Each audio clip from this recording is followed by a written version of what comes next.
Hello and welcome back to Quarterlight. Today we're going to look at again something a little bit different, not something we've done before. We're going to look at a Skoda, and it's a Skoda 100 series, which includes the 100 and the 110. It was produced by the Czechoslovakian automaker AZNP between 1969 and 1977. A very interesting rear-engined, rear-wheel drive layout, and it had a certain amount of rally success with it. One of the interesting facts about these cars is it was actually Skoda's first car that produced over 1 million units, so it was a great success for Skoda. The brochure we're going to look at, well, it's actually two brochures. It didn't seem worth splitting these two brochures up into two separate videos. So we've got, first of all, this Skoda, if I can mirror my camera right.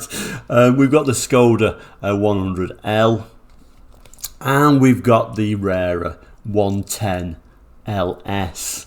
You could get a 110L, but the LS was kind of like a few more luxury items extra.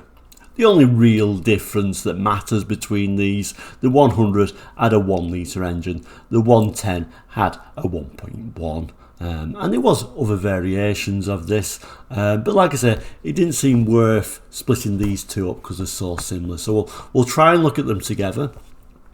Interesting, we've also got the brochure that came with these for 1973. Yeah, these are 1973 brochures from the UK. So we've got a nice colour brochure to look at. And for the same year, we've also got the price list. So some interesting little things to look at today. So we'll dive straight in and we'll look at them two brochures in a little bit more detail. So here we have the brochures side by side for comparison. And it's nice to see them like this because you can compare what extra you got on your higher specs model. This sort of yellow colour, which they refer to as honey gold in the colour guide, and the one next to it, the 110 LS, is showing it in a leaf green. Now apparently that leaf green was a special order colour for an extra £14 and 30p. So you did have to add a little extra for that green, but I think it's worth it. I think that's probably the best colour of these little Skodas.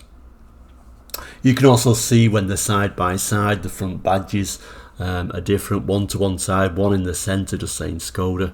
The reason why the lower spec one says Skoda Deluxe, well, the 100L wasn't actually the most basic model. There was a 100, so that's why it's showing it as a deluxe. But of course, the LS was one step up again, and you can see it's got these twin headlights on this particular 110 LS, as you can see before it. And you can also see it's showing, and it continues in this brochure to show the 110 LS with this sort of racing car, trying to portray it as a more sporty version. Although, let's not forget, it's only 100cc more than the 100, so I'm sure it wasn't particularly sprightly, but there we go, it's showing it as a more sporty vehicle, I guess for pure marketing reasons. But let's open the brochures side by side and see how they continue. Oh, and also, I forgot to mention there, the 110 LS, as you can see, it does have a dealer stamp on there. Pineborough Motors, Colton Limited, Colton Lane End, Tadcaster Road, Tadcaster. I wonder if there is still some form of a dealership still there. I don't know. But anyway, let's open them up, like I say. And as you can see, the pages as they're opened up, and I particularly, first of all, stands out this nice leaf green. I think, like I say, it was worth paying that little bit extra for that colour. It is very nice. The 100L is talking about its dependability, its safety standard. The 100 LS. Like I say, it's continuing to show this sort of like a racing heritage, and it does say at the front to outward appearance the Skoda 110 LS could be a nice sedate saloon car. Nice, yes. Saloon, yes. Sedate, never. I think you can pretty much guarantee that it was quite a sedate car. But nevertheless, it's talking about its rallying heritage, the RAC rallies, and its success. So it's really playing on this as being the more sporty version. Once again, side by side, these two are showing it at different roles. The more basic model is talking about economy and showing how its little 48 brake horsepower 4-cylinder water-cooled engine will do around about 40 miles per gallon, and it's also mentioned 3-star petrol. The more powerful versions talking about pace and power. This is a 62 brake horsepower, an 1107cc 4-cylinder water-cooled engine, and it's saying here it can push you from 0 to 62 in a heady 185 seconds. Now this did confuse me at first. 185 seconds, I could probably, extremely slow as you can imagine. It's a bit of a misprint. It's meant to say 0 to 62 miles per hour in a heady 18.5 seconds. Yes, it's still slow by today's standard, but not as slow as the first glance. It's also showing you've got a twin choke carburetor and an oil cooler. Again, it's even showing it racing against this race car, funnily enough, but a nice little bit of contrast between the two models, with only a slightly bit more power on the green version. And again, comparing them side by side, showing again sort of like racing heritage on the green version. On the honey gold one, it's more again, taking it on trips, playing with snowballs and generally having fun in sort of very 70s outfits. Both are actually talking about what equipment they both have on it. 3 ashtrays, vanity mirrors, ample shelf space on the dash, and then the green version you've got again 3 ashtrays, a vanity mirror, thick velour carpet from wall to wall. Like I say, this green version is also one model up from the L, it's the LS.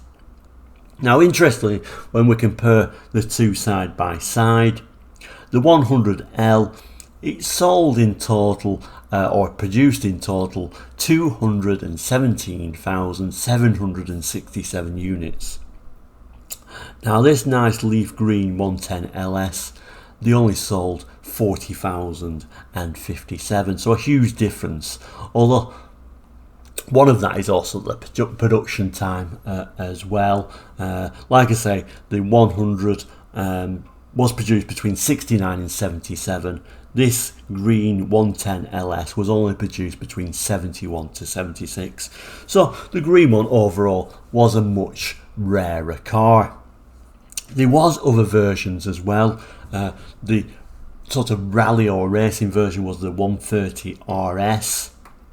That was produced between 77 and 82, and actually that only ever produced 65 units, so that one was a particularly rare car.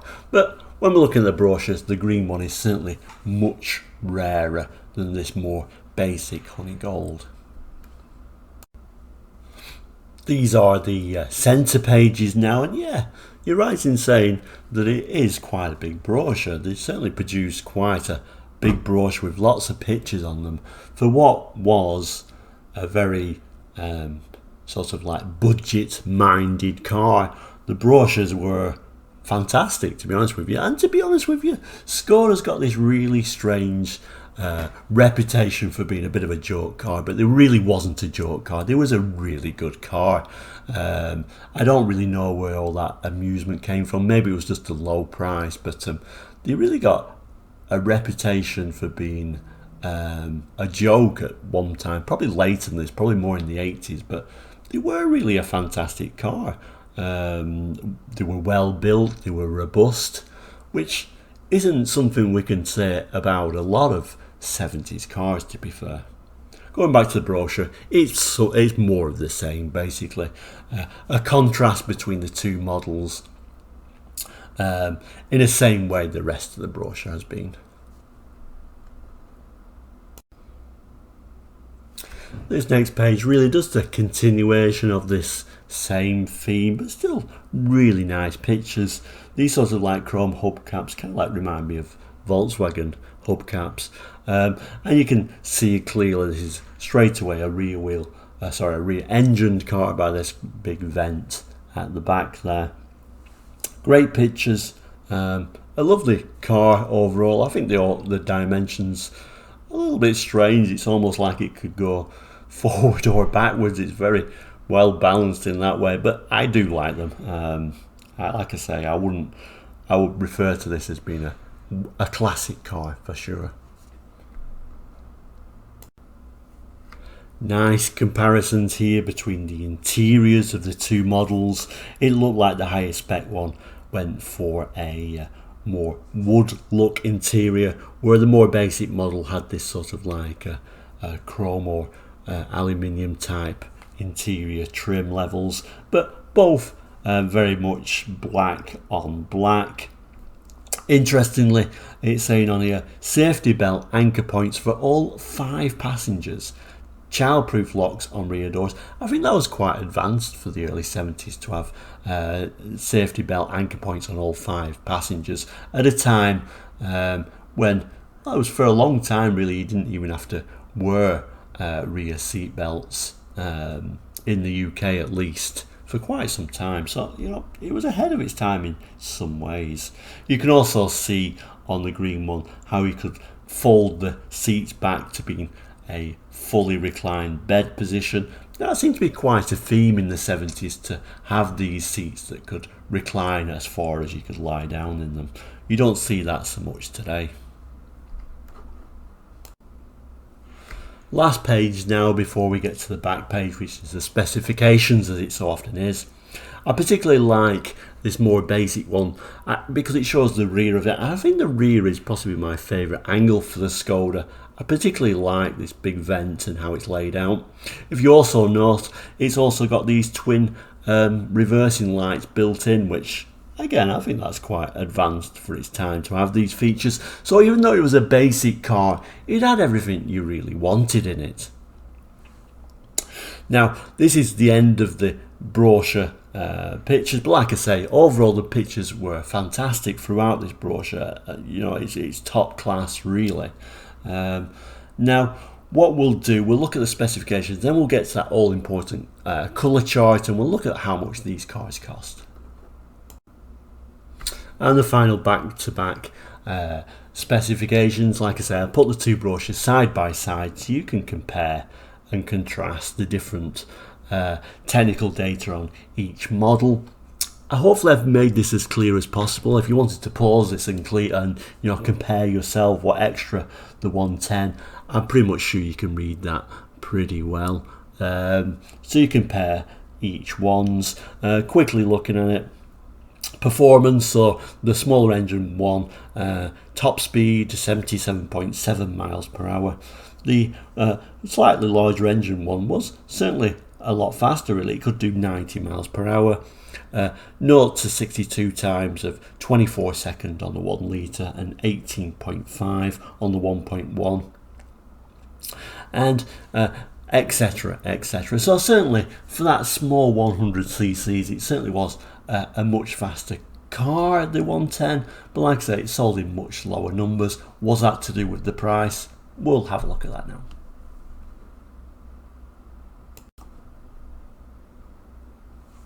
Okay, and here we have, like promised, the colour range and the prices. The colour range chart does fold out to more to show a bit more information, so don't worry about that.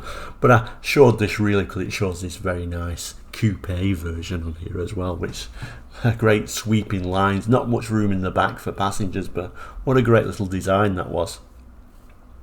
Looking at the prices, the base S100 was £798.41.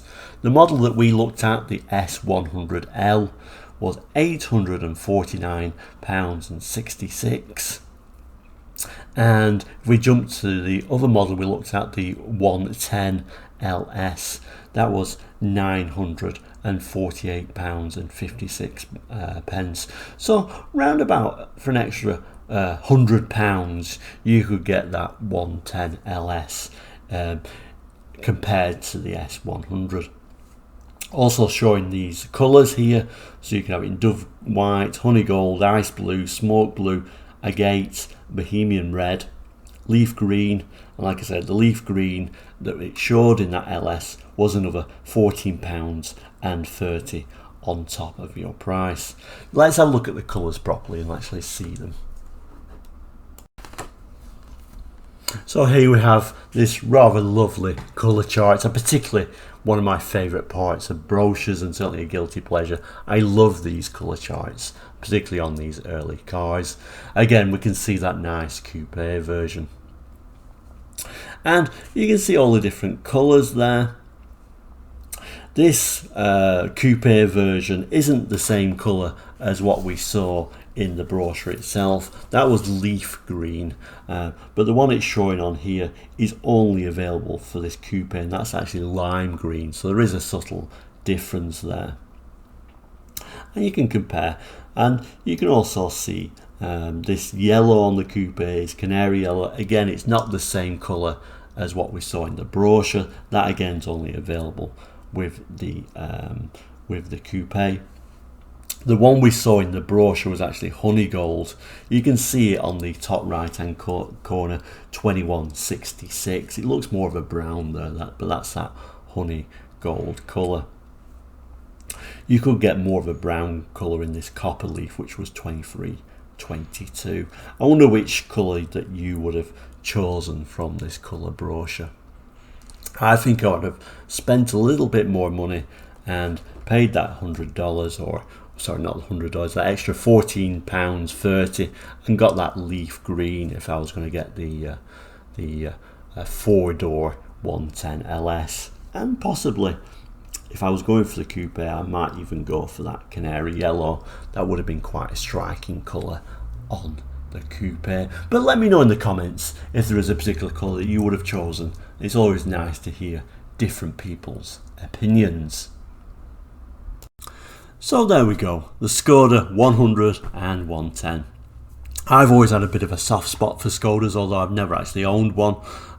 It's strange how people's opinions of Skodas have kind of like changed. I think they're much more regarded as being good cars now, but in like the 80s they were more of a joke car, but I still loved them then. I never saw them as a joke at all. A great, robust little car. Obviously when Volkswagen took them over, everyone suddenly said, oh, they're a much better car, but I would take these rear-engined early cars any day over the modern Skodas.